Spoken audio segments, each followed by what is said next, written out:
Now here with me is Anna Lilly, and I want to talk briefly about working families. And she now heads Working Families. But 10 years ago, we all got together in a resort, a bunch of leaders of progressive organizations, and New York progressives said, you have all these groups in New Jersey. You know, you have Planned Parenthood, you have immigration groups, you have all these different issue environmental groups, you have social justice groups. How do we bring you all together? And out of that, and in a very much smaller group, came Working Families. And now we have all these sisters working together, and I want to put a big shout out for the women that run these organizations in New Jersey. And I want to talk about Phyllis Salo-Kay and New Jersey Citizen Action and the coalition she's formed on health care, all right? Very important. I want to talk about Time to Care Coalition on women's and families issues. Yes, Time to Care Coalition. I want to talk about the budget issues and the Budget Coalition for Working Families. And we may fight sometimes, but we get things done, all of these women, because we're women. And I just want to say that. We need more women in politics and controlling groups. Take care. So I should add that my entire executive board is comprised of women, and it's no offense, guys, but you know, y'all are good too. Go home. We've got this. So my name's Ana Lilia Mejia.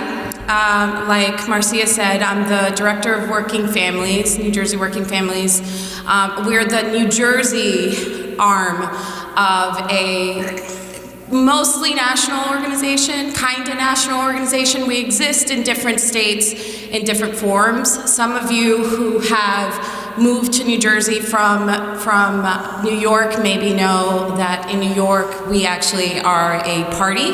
We're the Working Families Party.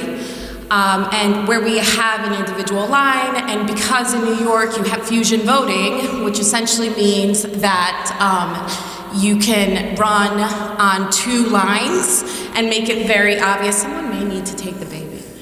I'm so sorry. I was like, well, this is the family part, So in New York, where we have fusion voting, we're able to run candidates on more than one line. You're able to run on the Democratic Party line, you're able to run on the Working Families line, and you're able to show the establishment the issues that are driving voters to the polls in support of a particular candidate. If for example, you have someone win by 10,000 votes and they got 20,000 of those votes on the Working Family line, it gives you so much power to be able to move the essentially power brokers and party bosses to actually pay attention to that policy agenda.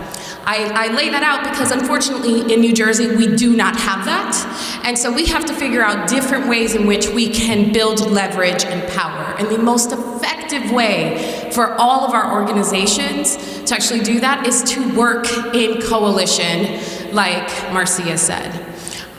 We have all of these multi-issue organizations, we have single-issue organizations. We're able to coordinate, but the first step is to actually know who's out there.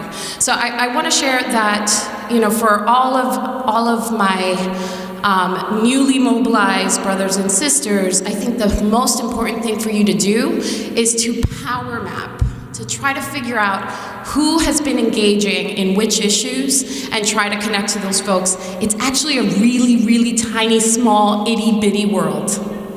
It's kind of crazy. The easiest way to do it, or the first step to do it, is if you're interested in a particular issue, Google it.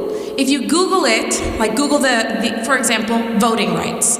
Who's really into expanding voting rights and making it easier to vote and participate in the electoral process in New Jersey? Raise your hand.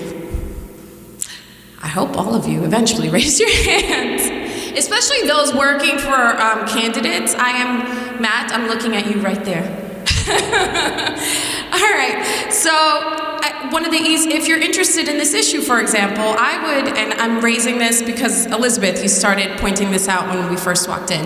One of the first things that I would suggest you would do if you're interested in working on this issue is put voting rights, New Jersey, and then look at whatever news stories come out on what has happened in New Jersey on this issue. More likely than not, you'll see individual organizations or coalitions quoted making their statement or saying, you know, we believe XYZ should happen, or we're really pissed that XYZ elected official did, you know, took that step against our issue.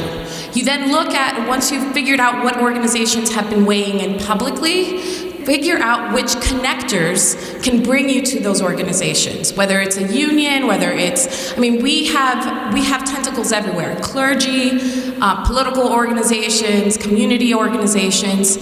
I bet that any of you, if you started asking around, could connect to another organization or director by 2 or 3 conversations.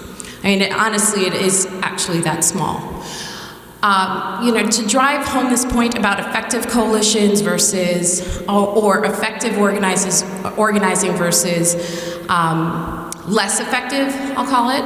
I think this idea of being connected and being on message is so critical, because I can share that on voting rights, for example, a year and a half ago, 2 years ago, we had a table of activists who put together the most comprehensive voting rights bill package the nation had seen. It had 10 points that essentially would have made automatic voter registration an opt-out instead of an opt-in. It would have made it easier for anyone to cast their ballot either early or in different locations. And we were aiming to restore voting rights for ex-offenders, because how can you ask someone to participate, to be part of society and not be able to establish the rules that govern that society? And we were essentially derailed by the Democratic Party and Democratic Party bosses, some which, you know, I had one individual tell me, I don't care if 3 people vote, as long as 2 vote for me. I think my time is up. And I had others who just didn't understand the bill enough. And part of the reason that we failed, I believe, is that we just weren't all as unified as we could have been as coalitions, and we weren't all on the same message to be able to counter that. So I hope as you develop your organizations, as you develop the issues that you want to work on, I hope that little tidbit on how to map out who's already done it, I hope that's useful, and I welcome all of you to please give me a call, give Marcia a call. We're all on each other's boards, so eventually you'll get to each of us. Because I think we have a lot that we're going to be able to gain. Even under a Trump administration, there's a lot that we're going to be able to do locally, at the municipal level, at the county level, and in our state. Thank you.